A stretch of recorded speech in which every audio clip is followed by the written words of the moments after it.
John wants to know, was there a specific moment when you were actually scared that Vince would have to consider closing the doors? I think he's talking like, 94, 95, maybe 96. You've told the story where you said Vince had to pull $5 or $6 million out of my ass.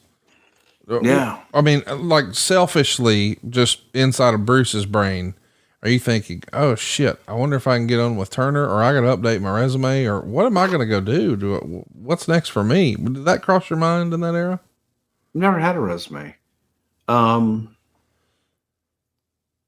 Scared's the wrong word. Was I concerned that we wouldn't continue the way that we had been operating? Yes.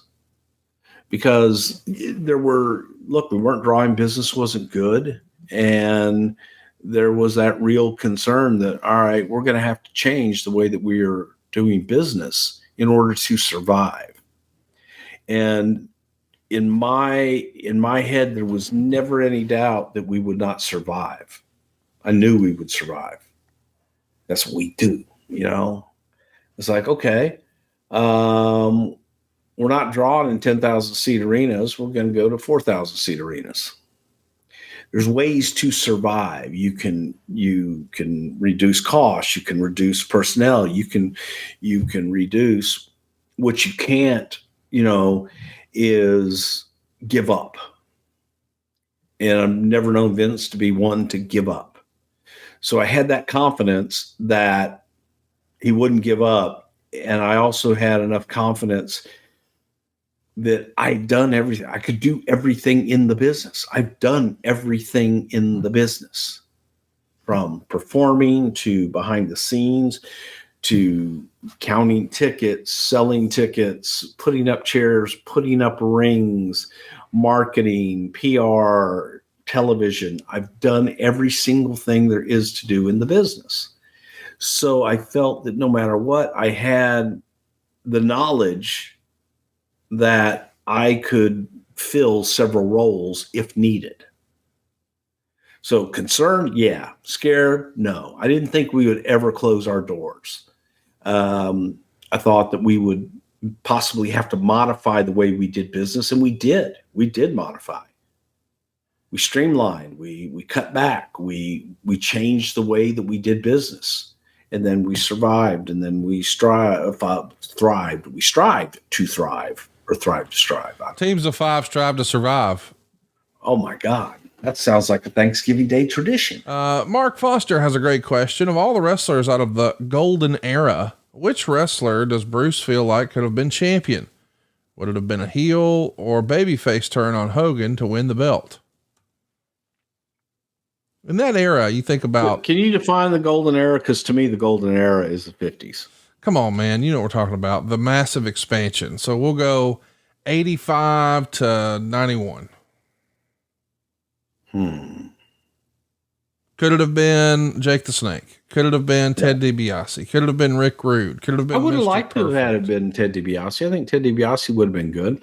I also think that, earlier to mid 80s, Orndorff would have been great. Orndorff would have been great, and I think DiBiase would have been great. But it just wasn't a place where heel champions had ever really done big business. But I do believe that DiBiase as champion with the $1 Million Man gimmick would have been great as champion. And I think Orndorff definitely, because of his popularity. I mean, man, people don't remember how over Paul was. Yeah.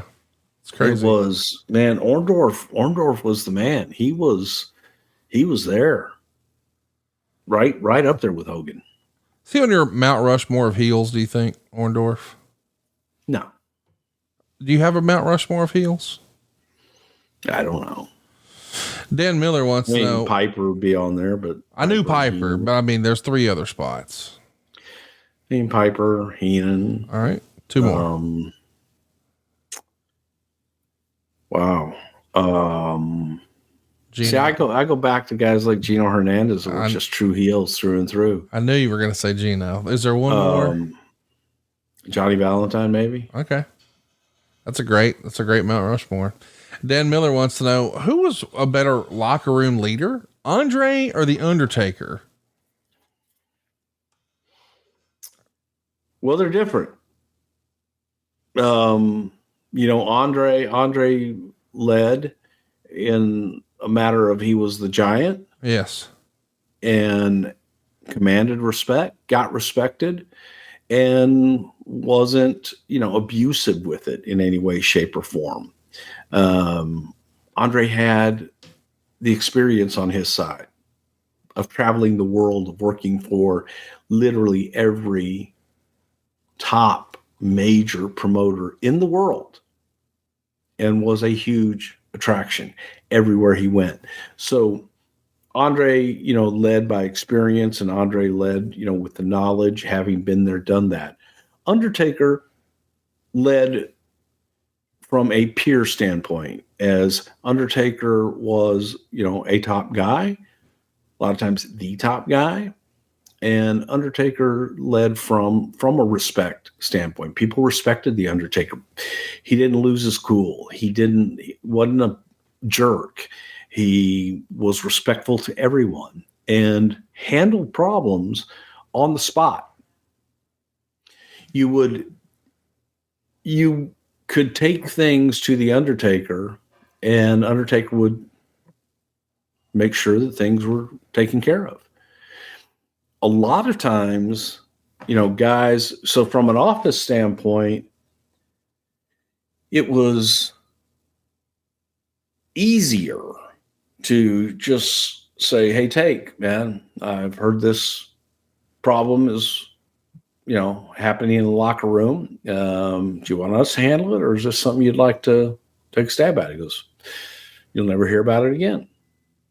And Taker would go and have a talk with people, and you would never hear about it again.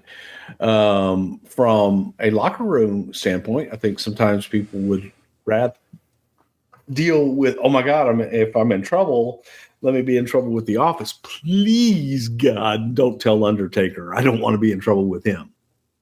Because there was a lot of respect there. No one wanted to be on the bad side of the guy that was, the most level-headed. And again, Taker, like Andre, commanded the respect and longevity as well. But Mark was a leader even early on in his career without the long history, because he commanded it, and he would step up in a leadership role when no one else would. Man's man, didn't take anybody's shit. And if there was something that was taking place that wasn't right, he would fix it.